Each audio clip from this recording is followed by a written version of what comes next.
Hello people of the world, welcome to today's episode of Coffee Chat with Jax. We are doing something different and a little special today because I have someone very important that I want you to meet. Her name is Abby and she was actually my first friend when I moved out here to LA. Here she is. Hey! Hey, hi guys. I have my coffee cup. Quick way for you to get to know Abby. I'm going to ask her a few questions that I think highlight her personality and we'll see what you think. See what you think. Do you like her or do you not? What is the best part of your day? Definitely the mornings. I have a morning routine. Push the button, start my coffee, go back and make my bed. Yes, I make my bed every day. I am clean and organized. This is my life. I just read and I study and I get my time with Jesus and it's so good. It's a really refreshing way to start my whole day. Do you or do you not like coffee? Oh, I love some coffee.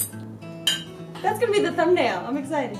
I don't know what that means. You'll learn. There we go. So I really wanted to bring Abby on one of these little coffee chats because I pretty much go to this woman with everything and anything from as small as discovering that leggings are not pants to whatever Jesus is teaching me at the moment. The reason that I trust and respect her perspective so much on what I'm going through is because she never fails to tell me the blunt and honest truth. She always just points me closer to God. One thing that Abby has definitely taught me is the importance of having a community of people to go through life with. I actually never had one before moving out to LA that was healthy or just in the right context, so that's definitely something that's changed for me. Now here is the big question of the day. Abigail Hartzell.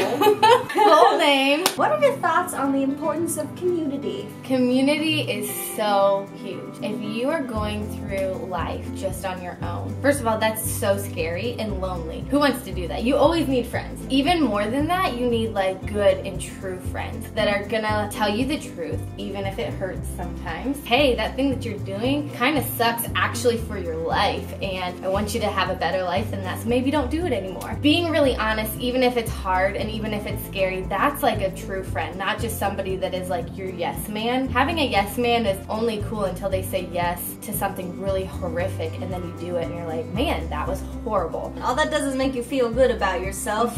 I mean, just feeling good about yourself isn't really the point of life. You should be giving back to others, you should be pouring into others, and it should be about loving yourself, yes, but then loving others. What's the point of loving yourself if you just keep it all to you? With good and true community, they are people that will point you in the right direction, be honest with you, build you up. They're people that you are always honest with as well, because if you can't be honest and vulnerable and trust these people, they're probably not good, solid community. You have to be willing to put yourself out there and say, hey, this is all my junk, this is what I'm walking through, and the reality of it is I can't do it by myself, so I need some people in my life to help me walk through it. And then when you fall, they might be the ones to be like, hey, that sucked, but I love you anyways, let's get up and keep walking. So yeah, without it, I mean, it's huge. It's so important. Just this young lady right here. I'm all young lady. No one gotta know.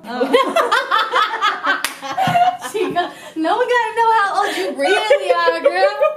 Okay. Oh, no. Okay, YouTube, calm down. How do you go about finding the good community? Because in the past, I feel like I've gone in a lot of different ways to try and find people, and I always just had this issue with being alone. I just went and kind of had these really shallow friendships. I just wanted to have people around me just so I felt like I was with people, but it wasn't actually healthy relationships and healthy environments. So how would you say would be the right way to go about getting a healthy community? Just having those people around you to kind of fill space, those are your yes man. When I first moved to California, it was about 5 years ago, I knew pretty much 2 people, but what I did when I got there is that I found a church and I found a place to get plugged into right away. I was just really intentional with people around me. You're good people. I see your life, and that's how I want my life to look, and I want my life to go in that direction. Somebody said, you're only as good as the people that you surround yourself with. The people around you are those that influence you. So if you put people that are just doing dumb stuff around you, eventually you're gonna start doing dumb things too. Insert Rebel Jackie Days here. Rebel Jackie Days here. When you choose to be intentional and be around people that are chasing after great things in their lives,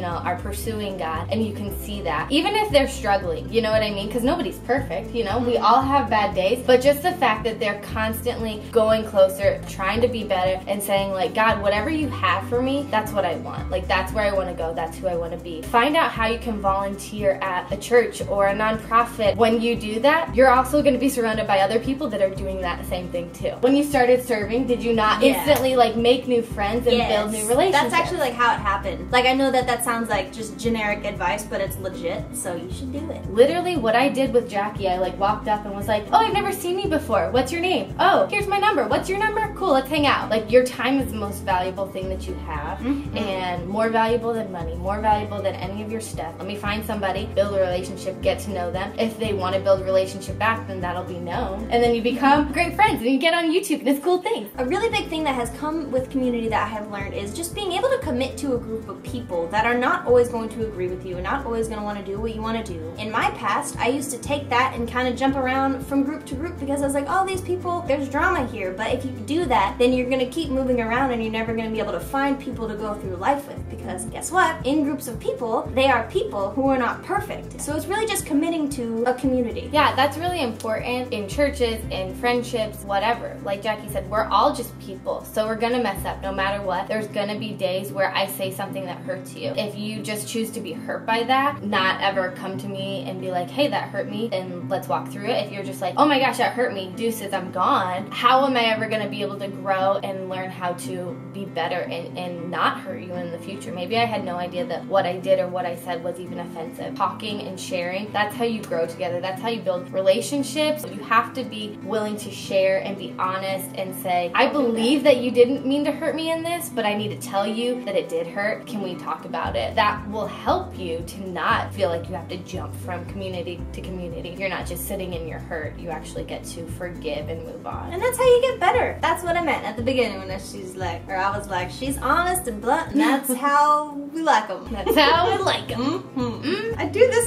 so much. You do this, I do this. The point is, God designed us to live in community together. That's what we should work towards, because that's what's going to make it better. That has changed my life, so I'm really, really happy that Abby could be here to just spill in. Is it spill in, or what is it? Pour and pour in. So she can pour into you guys, because we all need people to do that. There you have it. Coffee chats with Jack. Thanks for having me. It was fun. Yeah, you're so welcome. If you support what I am doing here, please check out the Patreon page that I just made. You can find it in the description box below. There's going to be a link. We just adopted our first child. Lenny, right? Yeah, Lenny. Lenny. We just saved our first kid out of poverty. His name is Lenny. We're going to put a picture right here of this guy. He is 4 years old, and it's because of you that he is able to just have a normal life, which I think everyone deserves. So if you want to go find out more information about that and how to save more kids like Lenny, just click on the link below. Just come back next Thursday. We can have coffee again, maybe meet some more friends, who knows. Okay guys, you go drink 3 cups of coffee today. No, only 2. Only 2. I'm like the bad parent here. And I'm like, my eyes got so big. I was like, no. Anyway guys, I hope you have a wonderful week, and we'll talk to you soon. Look for us on Periscope. Yes. We'll be there. We'll be on Periscope. Yes.